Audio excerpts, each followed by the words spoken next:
জব্বারের বলি খেলা উপলক্ষে চট্টগ্রামের লালদিঘি ময়দানের পাশের সড়কে ছিল ৩ দিনব্যাপী বৈশাখী মেলা। ১০০ বছরের বেশি সময় ধরে এখানে আয়োজন হয়ে আসছে ঐতিহাসিক এই মেলা। বৃহস্পতিবার বিকেলে আনুষ্ঠানিকভাবে আব্দুল জব্বার স্মৃতি কুস্তি প্রতিযোগিতায় আনুষ্ঠানিক উদ্বোধন করেন চট্টগ্রাম সিটি কর্পোরেশনের সাবেক মেয়র আজম নাসির উদ্দিন। উপস্থিত ছিলেন উপ পুলিশ কমিশনার মোহাম্মদ মুস্তাফিজুর রহমান সহ অন্যান্য অতিথিবৃন্দ। ৩ দিনের মেলা উপলক্ষে দেশের বিভিন্ন এলাকা থেকে ব্যবসায়ীরা তাদের পণ্য বিশেষ করে হস্তশিল্প প্রদর্শন ও বিক্রির জন্য অস্থায়ী দোকান স্থাপন করেছেন। মাছ ধরার ছাই, বেতের তৈরি ছালুনি, ডালা, কুলা, তৈজসপত্র, মাটির তৈরি পুতুল, খেলনা, ফুলদানি, তাল পাখা, টপ, হাঁড়ি পাতিল, কাঠ, বাঁশ, বেতের তৈরি আসবাবপত্র, হাত পাকা, ঝাড়ু, শীতল পাটি, মুড়ি মুড়কি, নাড়ু মিঠাই, গাছের চারা, দা বটি, বৈশাখী ফল, নিত্য ব্যবহার্য থেকে শুরু করে গৃহসজ্জার সবকিছুই পাওয়া যায় বৈশাখী মেলায়।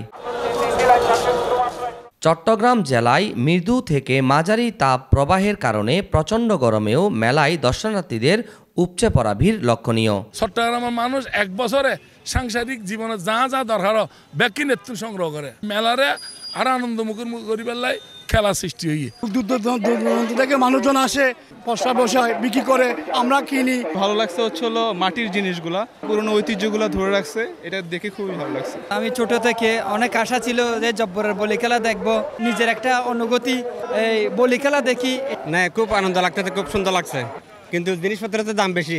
বর্তমানে এখন অ্যাভেলেবেল মেলা হওয়াতে কিন্তু আসলে কিন্তু বলি খেলার জমজমাটটা একটু আগের চেয়ে একটু কমতি দেখা যাচ্ছে। তাহলে এক সময় এই মেলা ছাড়া তো এখন বাণিজ্য মেলা হয়েছে, এখন বিভিন্ন ধরনের মেলা, বৈশাখী মেলা হচ্ছে, আগে তো এগুলো তেমন অতিরিক্ত ছিল না। তার কারণেই কিন্তু এখন বলি খেলাই বলি খেলা, জব্বরের বলি খেলা, এটা বলি খেলা। এখন আসছি, দেখছি মেলা, কিছু বাজার করছি। জব্বরের বলি খেলা বড় জব্বরে গিয়ে বর্তমানে জব্বরের বলি খেলা আমরা যে আনন্দ পাচ্ছি, এই আনন্দ মনে হচ্ছে যে এই গরমটা লাগতেছে না, মনে হচ্ছে ঠান্ডা। এই গরমটা এত হিট ছিল, জব্বরের কুস্তি হলো এশিয়ার শ্রেষ্ঠ কুস্তি। আমি ছোটবেলা থেকে বাবার হাত ধরে এই মেলায় আসছি, এখন এই বয়সে এসে এবং সাথে প্রাউড ফিল করতেছি যে ১১৫ বছরের যে ঐতিহ্য সেটা শুধু বাংলাদেশে না, এটা আমাদের চট্টগ্রামের নিজের ঐতিহ্য। এবং বলি খেলাটা একটা কথা আছে যে এটা চট্টগ্রামের জাতীয় খেলায় রূপান্তরিত হয়েছে। আমি এসেছি কলকাতা থেকে। চট্টগ্রামে বলি খেলার আয়োজন করা হয় ১১৫ বছর বয়স খেলার, তো সেটা জানার পরে ভীষণ এক্সাইটেড ছিলাম দেখার জন্য, আর তার জন্য চট্টগ্রামে থেকে গেছি একদিন বেশি। আজকে খুব প্রচণ্ড গরমের মধ্যে আমরা কষ্ট করে বলি খেলা দেখার জন্য আসছি। জব্বর বলি খেলা দেখার জন্য আসতেছি, কিন্তু এখানে ঢোকার কোনো উপায় পাচ্ছি না, বহুত কষ্ট পরিশ্রম করি, মানে গরমের ভিতরে মানে ঘুরতেছি। প্রতি বছরে জব্বরের বলি খেলা চলে, আর অনেক দূর থেকে এসেছি যে জব্বরের বলি খেলা উপভোগ করে বেলাই। সে এত মানুষের ভিড়ের মধ্যে এত কষ্ট করে দাঁড়িয়ে আছি, বলি খেলার জন্য প্রতি বছর আসা হয়। দিদার বলি, বলদু বলি, জুন্নু বলি, বুঝছেন, বাঁশখালের মালিক বলি। কক্সবাজার জেলা কুতুবদিয়া থেকে এই খেলা দেখার জন্য আমি প্রথমবার এই খেলা দেখতেছি। বছর ধরে দেখে আসতেছি, অনেক সুন্দর হয় বলি খেলাটা, আশা করি আগামীতে আর অনেক সুন্দর হবে।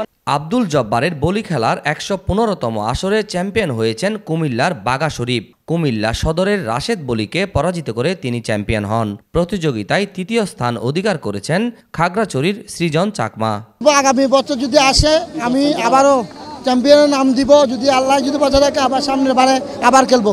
খাগড়াছড়ির থেকে আসছি, এখানে তৃতীয়বারে চ্যাম্পিয়ন হয়েছি।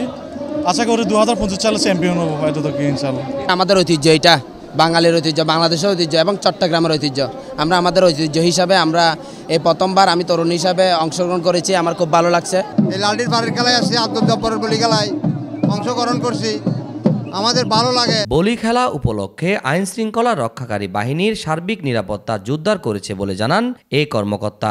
আমরা বলি খেলার সার্বিক নিরাপত্তার দায়িত্বে আছি এবং উক্ত মেলায় নিরবিচ্ছিন্ন নিরাপত্তার ব্যবস্থা করা হয়েছে। প্রত্যেক বিল্ডিংয়ের উপরে এবং মেলার চতুর্পাশে আমাদের পুলিশ মোতায়েন আছে। বলি খেলার প্রথম রাউন্ডের ৩৫ জন বিজয়ীকে প্রত্যেককে ২,০০০ টাকা করে পুরস্কার দেওয়া হয়। চ্যাম্পিয়নকে ৩০,০০০ টাকা প্রাইজ মানি ও একটি ক্র্যাশ দেওয়া হয়। মোট ৮০ জন প্রতিযোগী এই প্রতিযোগিতায় অংশগ্রহণ করেন। হাজার হাজার দর্শক লালদিঘি ময়দানের ও ময়দান সংলগ্ন রাস্তায় দাঁড়িয়ে এই প্রতিযোগিতা উপভোগ করেন ও অংশগ্রহণকারী খেলোয়াড়দের উৎসাহ দেন। Mohammad Rabiul Hossain, media express, Chittagong.